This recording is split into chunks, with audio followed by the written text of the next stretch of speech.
Welcome back. Today we're going to talk about some truths about Hua Hin. If you're thinking about coming over here to retire, it's still an absolutely great place to come over and to retire. And I think a lot of you guys are thinking about coming over in the next few years. You know, some of you have told me in the comments that, you know, you're retiring in the next year, 2 years, some of you 5 or 6 years into the future, but you're kind of planning now, ready for retirement.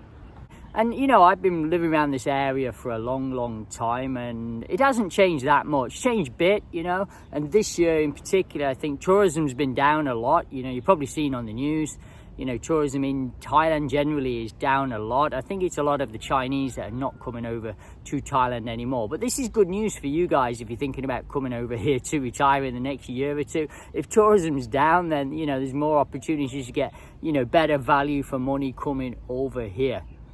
I think something very important when you come into this area to retire is the hospital facilities here. I just want to tell you about, you know, the hospitals in this area. There are private and public hospitals in this area in the city. There's 3 big kind of hospitals. One's called Hua Hin Hospital. There's another one called Sao Paulo Hospital and Bangkok International Hospital as well. All these hospitals are really good to use, you know, and if you have health insurance over here, then, you know, you can use these facilities, you know, for next to nothing because you've got insurance. If you haven't got insurance, yes, you can still, you know, use these facilities, but, you know, for average treatment, you know, like mediocre kind of things you have wrong with you, it'll be fine. It won't cost you much money. But then if you suddenly get a serious problem, then, you know, you're going to have problems if you haven't got medical insurance. And people keep telling to me, you know, they're not going to get medical insurance, they're going to just have a lump sum. And yeah, this is fine in 90% of the cases, but, you know, you're going to get that extreme case where, you know, something serious happens and it costs you an absolute fortune where, you know, insurance is absolutely critical, you know, if something like that happens to you. And unfortunately, you guys are all over 50, I think, you know, if you're coming over here to retire. So, you know, the chances of you getting sick, it could happen, you know, it is a lot higher than, you know, someone who's only 30 or 20. There is a higher percentage of chance of you getting sick. I don't want that to happen. I don't want to advise people to come over here without insurance. I think it's a bit irresponsible of myself. You know, I really recommend, I've been working with this guy at Pacific Cross Insurance. I really recommend them for a good insurance company. Are they the cheapest? No. But I think they're a solid company to have in Thailand if you're going to get health insurance. And I really recommend you do. And this is what I keep recommending, you know, the cost of living in Thailand is, you know, as a 50-year-old man or woman, over 50 like you guys are, it is, you know, more than the average person to pay. And especially if you have like pre-existing medical conditions, which a lot of people do have, unfortunately. So your premium's going to be more because of that reason. It's something you have to research. People get asking me, how much is insurance? How much is insurance? It's totally on the individual. I can't tell, you know, everyone is different. Some people have got like loads of history of like medical things happen to them, you know, which they're going to have to, you know, tell the insurance company about. So obviously it's going to be a hell of a lot more. Everyone's at different ages. Obviously when you get over 65, it's going to be a lot more than if you're 50. You know, it does keep varying, guys. So I can't give you a quote. You have to go, you know, click the link, go in, put your email in to the insurance company, and then, you know, get a quote through them, guys, so you know exactly how much it's going to cost. Because I think it's a massively important factor when you come to Thailand to retire. It's one of the major things to think about. Now, you do have the choice of using either private or public hospitals over here. They're both very good hospitals, you know, in Hua Hin.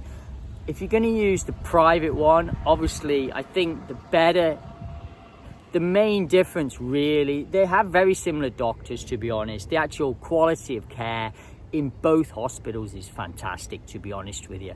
But I think the main difference is the English level. So, you know, in the private hospitals, you're going to have people who speak English a lot more. And the facilities are going to be similar, but, you know, you're going to have less queue time, basically. Now, in Hua Hin, it is getting busier and busier, so the hospitals are getting busier.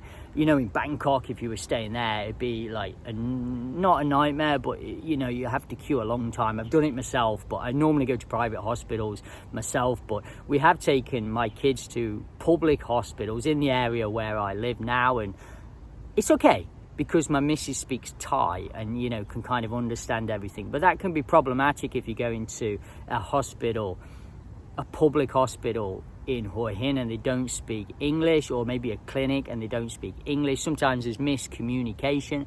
It's pretty good in Hua Hin. I mean, a lot of people do speak English there. The doctors are kind of used to foreigners going into the hospitals, into the clinics there. So, you know, that should be able to, you know, you should be able to have a good experience, hopefully, going into these places. I mean, I'm quite lucky. You know, if I'm going somewhere, I speak a bit of Thai myself. But even in the hospital, even if you speak a bit of Thai, sometimes you don't know what they're talking about, because it's quite technical language they're actually speaking. So you've got to kind of think about this when you go into these kind of places. Oh, guys, if you're just providing a bit of value, can you press the subscribe button for us? Thanks. Help us out. Cheers. And back to the video. Some people go to these local clinics, you know, try the local clinics in the area, and I think they're okay for minor things. You know, the clinics are fine. You know, some of the doctors work after hours in the clinics that were working in the hospital, so, you know, the quality of care then can be good still, but these are only normally for minor ailments, guys. The cost of living is like the other very, very important thing when you're coming out to Thailand, or Hua Hin in particular, you know, and it really does depend on what kind of lifestyle you want out here. A lot of guys and girls, ladies, you know, come out as a couple and they want to know, you know, how much it costs to live over here, and it really does depend how you're wanting to spend your time over here. You know, do you want a very Western lifestyle? Do you want a Thai lifestyle? Are you happy with a bit of both? Then, you know, your cost of living is going to be very different between all them three different types. You know, me, myself, I have kind of a half Thai lifestyle and half kind of Western. We buy a lot of Western foods. So this is something you need to think about. You know, do I go to Western restaurants? Do you want to go to Western restaurants? You know, yeah, we go pizza sometimes, you know, Italian, but we got kids and we go for burgers and different things, you know, in different restaurants, which, you know, they're probably 300 baht a meal, you know, for a burger and chips in some of these nice Western restaurants. So, you know, 4 of us going there. I got a couple of kids, you know, but for each person, it would be probably 300 baht per person for like some Western food in Hua Hin, in kind of a nice Western food style. Now, is that cheaper in some places than others? Yeah, absolutely. That's probably a nicer place, but that happens quite regularly with me. So, you know, there's 4 of us in our family. Well, normally the little lad, he only has he has some of mine and my mum's portion normally, or we only order 3 instead of 4 and then we share normally, else it's too much. But, you know, it's over 1,000 baht. You know, 1,000 baht for a meal for the family. And then if you start having fancy drinks and smoothies, you know, that can soon mount up then. I mean, I've said on a few videos, I think, you know, you need as a single guy or single lady coming here about 65,000 baht per month coming in as a pension or some kind of income when you're living over in Thailand. I think that's a good amount. Now, do you need double if, you know, you're coming with your partner? I think absolutely not, because, you know, you got to think about it. You don't need 2 cars, you don't need 2 motorbikes, you don't need 2 gym memberships, or do you? So these are things you have to think about if you're coming over here. You know, you definitely don't need to double it for sure. I think personally, you know, if you got 80 for a couple, 80,000 baht per month coming in as a couple, I think absolutely fine. I think you could do it on 70, to be honest, because a lot of things are not double. You know, your accommodation, you're just paying for both of you. Yeah, some things are going to be, you know, a bit extra, you know, 2 coffees, 2 meals, but food is a very different kind of one. Food is as expensive or as cheap as you want it to be in Thailand in general. You know, in Hua Hin, there are lovely, very expensive, nice restaurants in Hua Hin that you'll probably want to vacate. and go to, and the street food that you're going to want to eat. And you know, I probably suggest, and you probably will yourself, have a mixture of both. And then, you know, one meal might cost you both 1,000 baht, but another day it might cost you 70 baht for two. You know, it's going to vary every meal and price. And, you know, you can adapt that to the amount of budget you've got when you're living over here, guys. I do realize that, you know, the budget is probably one of the most important things, as well as health insurance. That's why I'm kind of talking about these two things for you in particular, you guys listening.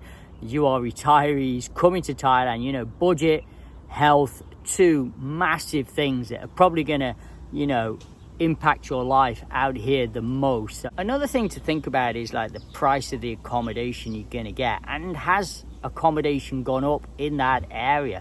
Now, this area is very, very popular with expats, with retirees, with tourists, with long stay, short stay, with Thai tourists as well. You know, I know a lot of people who have got holiday homes in this area and have got villas there in Hua Hin, but these are Thais, you know, as a second home they've got living there. You know, middle class buys from Bangkok, very popular to get, you know, a holiday home in Hua Hin, you know, condo, apartment. So that does elevate the prices in these areas, and there's a reason for that. It's a blooming nice area to live. You know, even Thais want to, you know, go on holiday in that area, or, you know, vacate in that area. They love that area. It's a very beautiful part of the world. And especially to Thais, Hua Hin's a bit in the heart, because, you know, it's kind of the king's area years and years ago, even though I don't really live there anymore. I'm still trying to figure out, you know, who exactly is watching this, if it's couples and single guys and girls coming over here, or if it's 50-50. You know, some couples are thinking about coming out here, and some single guys, some single girls who are, you know, wanting to retire over here. Put it in the comments which one you are, so I know more who my listeners are who are actually listening to this. Because if it's all mainly couples, I'll start changing the content a little bit, guys. It's hard to know on YouTube. It doesn't always say. You know, it says 90% males on my channel, and I just don't know if it's guys sitting there with their wives, you know. 95% of them are sitting there with their wives watching, but it says male because the male's got the name on the whatever, on the television thing or whatever, the Netflix or whatever, on the YouTube channel, or the, you know, the channel or whatever, you know what I mean. So yeah, so let me know in the comments, guys, if you're a couple coming here to retire, or if you're a single guy or a single lady. I think I've got a bit of a mixture, guys.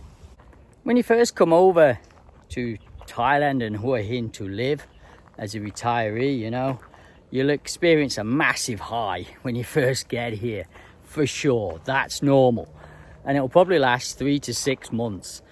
Usually does, I think, with most expats, with most retirees. And then, you know, after 6 months, things settle down a bit, and then you're kind of normally out of holiday mode, which a lot of people go in when they first come over and spend way too much money.